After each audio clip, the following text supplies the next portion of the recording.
Sabe, no universo de Sensei a gente tem 88 constelações, e cada uma delas tem um cavaleiro para proteger. Mas acima de todas, existem 12 que brilham de um jeito incomparável. Hoje, a gente vai mergulhar fundo na lenda das armaduras de ouro, que são tipo o símbolo máximo de poder e justiça. Essa frase, ela é basicamente a alma de toda a história, né? Mas se a gente parar para pensar, o que isso quer dizer de verdade? Não é só sobre proteção, sabe? É como se fosse uma promessa eterna, um farol de esperança que foi forjado lá nos tempos imemoriais. Então, para a gente entender de verdade o poder que essas relíquias carregam, a gente precisa voltar no tempo. Vamos lá para a Era dos Mitos, onde a ideia de justiça era pura, sabe? Inabalável. Olha, a gente não está falando de um metal qualquer, não. É oricalco, gamânio e pó de estrela. São materiais que saíram direto de uma lenda. E o mais importante, elas ficaram eras e eras sendo banhadas pela luz do sol. Isso não só dá um poder absurdo para elas, mas dá também uma espécie de consciência.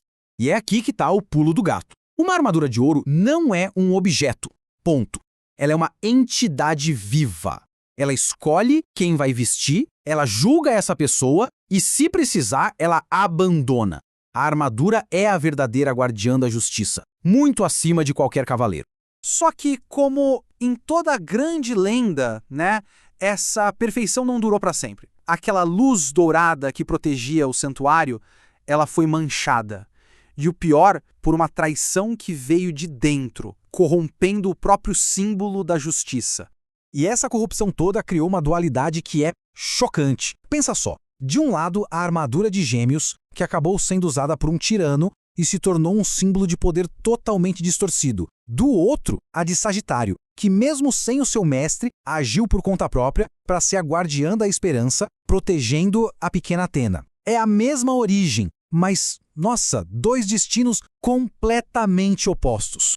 Então fica a pergunta, como é que uma armadura prova a sua lealdade? Bom, a lealdade não é o cavaleiro, é o ideal de justiça que ele deveria representar. E na hora que esse ideal é traído, a armadura reage. E como reage? É só lembrar do que aconteceu com Máscara da Morte. Para ele, justiça era só força bruta. E pronto. E aí, no meio da luta, o que acontece? A própria armadura dele o rejeita. Simplesmente abandona o cara, deixando ele totalmente vulnerável. Por quê? Porque ele não era mais digno. A armadura fez o seu próprio julgamento ali na hora. Toda essa crise interna no santuário acaba levando ao maior de todos os testes. Um momento que não só ia testar os defensores, mas que também ia forçar as próprias armaduras a terem que reconhecer uma nova geração de heróis. E vamos ser sinceros, a jornada dos Cavaleiros de Bronze parecia uma missão suicida. Imagina só, encarar os 12 Cavaleiros de Ouro, os guerreiros mais poderosos da Terra, dentro dos templos deles. Mas essa jornada impossível era o único jeito, o único caminho para eles despertarem o poder que precisavam para finalmente serem reconhecidos pelas armaduras. E a chave para esse poder todo tem um nome: sétimo sentido. E não é só força física. É a habilidade de queimar o seu cosmo até o limite, de se conectar com a essência do universo. Só chegando nesse nível é que um cavaleiro consegue de fato conversar com a sua armadura e liberar todo o seu potencial dela. E a gente vê isso acontecendo, né? A armadura de Libra, que tem aquelas 12 armas lendárias, permite que o seu poder seja usado para salvar uma vida. A de Sagitário aparece do nada várias vezes para proteger o Seiya. Elas não estão só sendo usadas, elas estão participando ativamente da luta, escolhendo o lado da justiça. Agora, vamos avançar na história para um momento que é talvez o mais sombrio e ao mesmo tempo mais heróico de toda a saga. Lá, no coração do submundo, onde não existe luz, as armaduras de ouro são chamadas para um último e definitivo sacrifício. E é aqui que a lenda chega no seu auge. Os cavaleiros que as vestiam já não estavam mais lá, morreram em batalha. Mas as armaduras, por vontade própria, respondem a um chamado. Elas viajam sozinhas até o lugar mais profundo do inferno. 12. Pela primeira vez em séculos, todas as 12 armaduras de ouro se reúnem. Não para uma batalha, mas para um propósito muito, muito maior. E os espíritos dos seus cavaleiros retornam só para esse momento final de união. Elas se juntam para recriar a única coisa que poderia destruir o Muro das Lamentações, a luz do sol.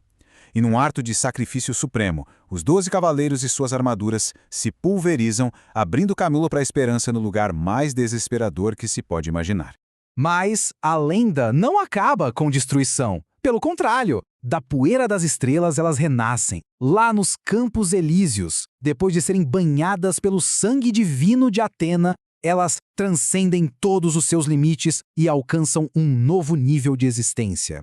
As armaduras divinas. Essa é a forma final, um estado que só dá para alcançar quando o cosmo de um cavaleiro, em sintonia com o sangue de um deus, queima para além de qualquer limite conhecido.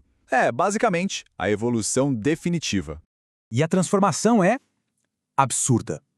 Elas ganham asas celestiais. Os detalhes, os ornamentos ficam divinamente complexos. E o poder delas, que já era o ápice entre os mortais, agora rivaliza com o dos próprios deuses. É a manifestação física do cosmo levado ao extremo. No fim das contas, as armaduras de ouro são muito mais do que uma simples proteção. Elas são um legado vivo. Cada arranhão conta a história de uma batalha. Cada brilho é uma vitória da justiça. Elas são a própria história, a prova de que não importa o quão funda seja a escuridão, a luz sempre, sempre vai encontrar um caminho. E isso tudo nos deixa com uma última questão para pensar, né? Se a armadura é a verdadeira juíza da justiça, uma entidade consciente que escolhe o próprio caminho, então quem é o verdadeiro herói? O cavaleiro que a veste? Ou a própria armadura, que personifica um ideal eterno? Talvez a resposta esteja justamente aí, na união perfeita entre os dois.